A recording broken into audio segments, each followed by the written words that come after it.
Hi friends, நாம் இன்றைக்கி கிராமத்துலலாம் வைக்கிற தக்காளி குழம்பு எப்படி வைக்கிறதுன்னு பார்க்கலாம். அதுக்கு நம்ம அடுப்பில் இப்போ ஒரு சட்டியை வச்சு எண்ணெய் ஊற்றிக்கலாம். இந்த தக்காளி குழம்பு எப்படின்னாங்க, தோசை, இட்லி, சப்பாத்தி எந்த டிஃபன் ஐட்டம்ஸுக்கு வேணாலும் நல்லாயிருக்கும். அதே மாதிரி சாதத்துக்கு போட்டு சாப்பிடும்பொழுது ரொம்ப டேஸ்டியாக இருக்கும். இதுதான் ரொம்ப கிராமத்துலலாம் ரொம்ப ஃபேமஸான ஒரு டிஷ்ஷு. அதுக்கு மிளகாய், இந்த எண்ணெயில் ஃபஸ்ட்டு மிளகாய், சின்ன வெங்காயம் போடுங்க, டேஸ்டியாக இருக்கும். கொஞ்சம் கருவேப்பிலை,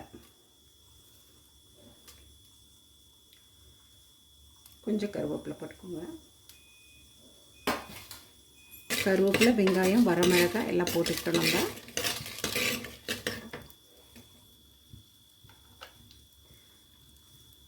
நல்லா வணங்கிட்டோம். சட்டி எப்பொழுதுமே வைக்கும் பொழுது ஃப்ளேம் வந்து ரொம்ப லோவாக வைங்க. அதுக்கப்புறம் கொஞ்சம் ஹை பண்ணிக்கலாம். எடுத்தடுப்பில் ஹையாக வச்சிங்கன்னா சட்டி விரிசல் விட்டுரும். சட்டி வச்சு வைக்கிறது எதுக்குன்னா குழம்பு சீக்கிரம் கெடாது. டேஸ்ட்டு அதுக்குன்னு ஒரு டேஸ்ட் இருக்குதுங்க சட்டி யூஸ் பண்ணும் பொழுது. ஒரு பருப்பு கடைஞ்சோம்னா கூட அவ்வளோ டேஸ்டியாக இருக்குங்க சட்டியில். இதில் கொஞ்சம் கடலைப்பருப்பு தெரியுதுங்களா, கடலைப்பருப்பு.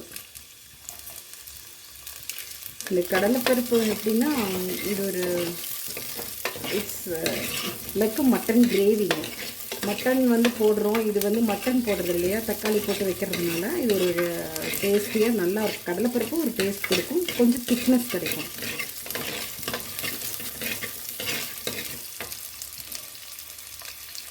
அப்புறம் இதில் நான் இப்போ என்னென்ன வச்சுருக்கேன்னா, மிளகு, சீரகம், சோம்பு, கொஞ்சம் கசகசா, பட்டை, கிராம்பு இதெல்லாம் நம்ம போட்டு ஆட் பண்ணிக்கலாம்.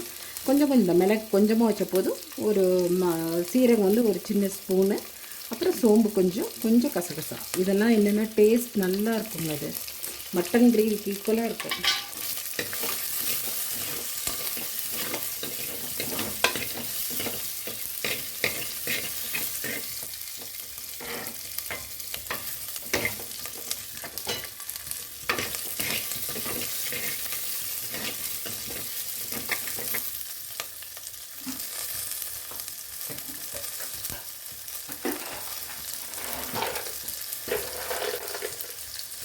ரெண்டு கடலைப்பருப்பு, நிலக்கடலை.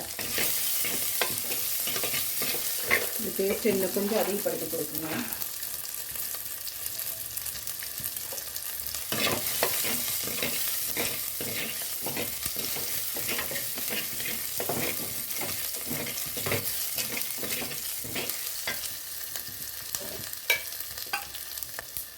இதில் கொத்தமல்லி தூள் கொஞ்சம் ஒரு 2 ஸ்பூன் போட்டிருக்கேன்.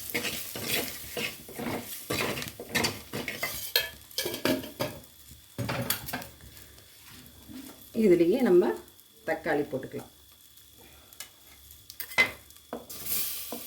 தக்காளி நல்லா பழுத்ததாக இருந்தால் ரொம்பவுமே டேஸ்டியாக இருக்கும்.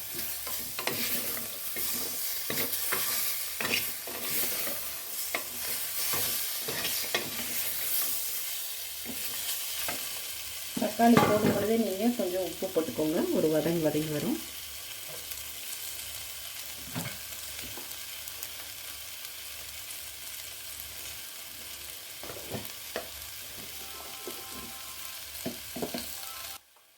கொஞ்சம் மஞ்சத்தூள் போட்டிருக்கோங்க.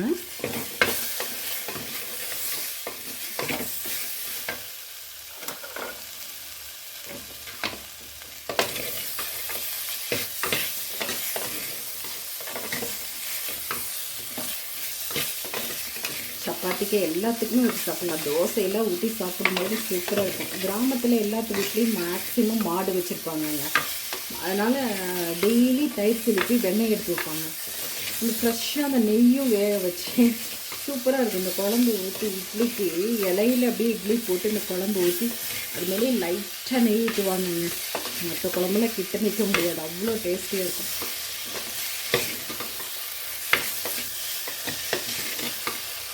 பார்த்திங்களா, உப்பு போட்டோடனே தக்காளி எப்படி தண்ணி விட்டு வேகுதுங்க.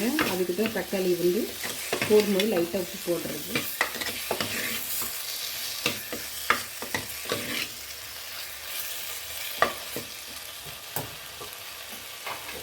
இது தேங்காய் கொஞ்சம் கட் பண்ணி வச்சுருக்கேன், போட்டுக்கலாம்.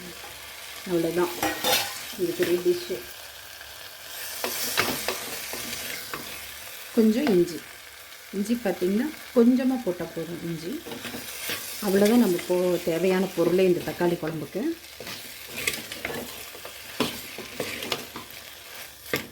இதுதான் கிராமப்புற தக்காளி குழம்பு, சரியான டேஸ்டியாக இருக்குங்க. இதை நம்ம போட்டு மிக்சியில் இப்போ அரைச்சி அதுக்கப்புறம் தாளிச்சு விடலாம்.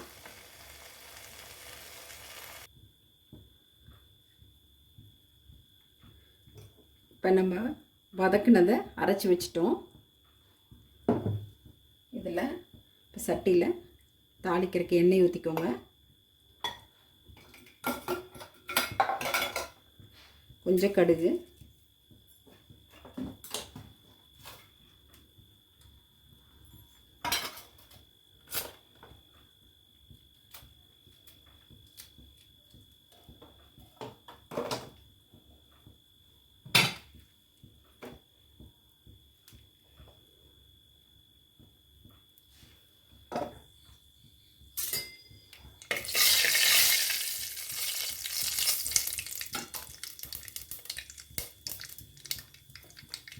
கடுகு பொரிஞ்சிருச்சு. பெரிய வெங்காயம், ஒரு வெங்காயம் அரிஞ்சு வச்சுருக்கேன், அதில் ஒரு பச்சை மிளகாய் போட்டு தாளிச்சிக்கலாம். இதில் நம்ம காயெல்லாம் போடுறதில்ல. ஸோ வெங்காயம் கொஞ்சம் இந்த மாதிரி பெருசாக அரிஞ்சு தாளிச்சிக்கோங்க. இந்த குழம்பு ஊற்றும் பொழுது அங்கே ஒரு வெங்காயம் இங்கே ஒரு வெங்காயம் வரும்பொழுது நல்லா இருக்கும், பார்க்குறதுக்கு ஊற்றுறதுக்குமே அழகாக இருக்கும்.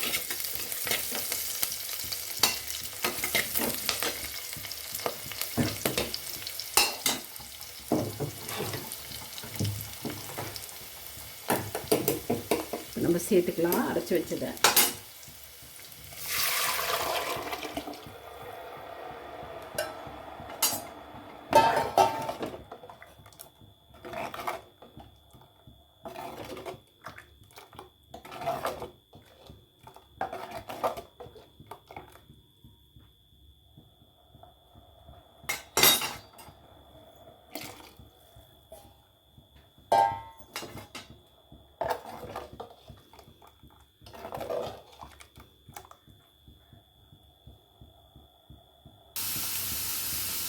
பாருங்கள் குழம்பு, இப்போ பாருங்கள் குழம்பு நல்லா கொதி வந்துருச்சு.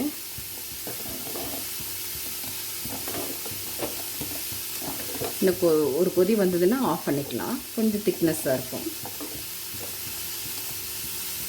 இதுலேயே நம்ம அரைக்கும் பொழுதே மஞ்சத்தூள் எல்லாமே போட்டுட்டோம், நீங்களும் அப்படியே போட்டு அரைச்சிக்கலாங்க.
இப்போ தக்காளியெல்லாம் நம்ம போட்டு வதக்கும் பொழுது தேவையான அளவு உப்பு போட்டுட்டோங்க. அப்பவும் உப்பு பத்தலை அப்படின்னா மட்டும் உப்பு ஆட் பண்ணிக்கோங்க, இல்லைன்னா திருப்பி குழம்புல ஆட் பண்ணிடாதீங்க.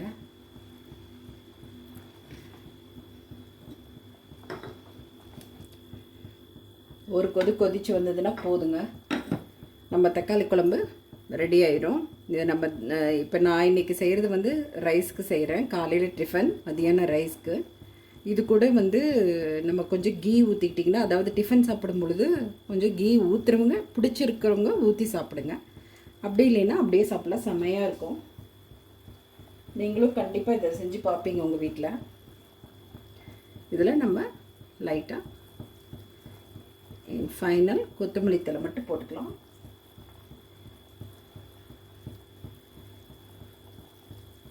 போதும். இது நம்ம இப்போ ஆஃப் பண்ணோம்னாவே சட்டி சூட்டுக்கு இன்னும் கொஞ்ச நேரம் ஒரு 10 நிமிஷம் கழித்து பார்த்திங்கன்னா குழம்பு இன்னும் கொதிச்சு வந்த மாதிரி ஆயிரும். ஓகே, ஆஃப் பண்ணிக்கலாம்.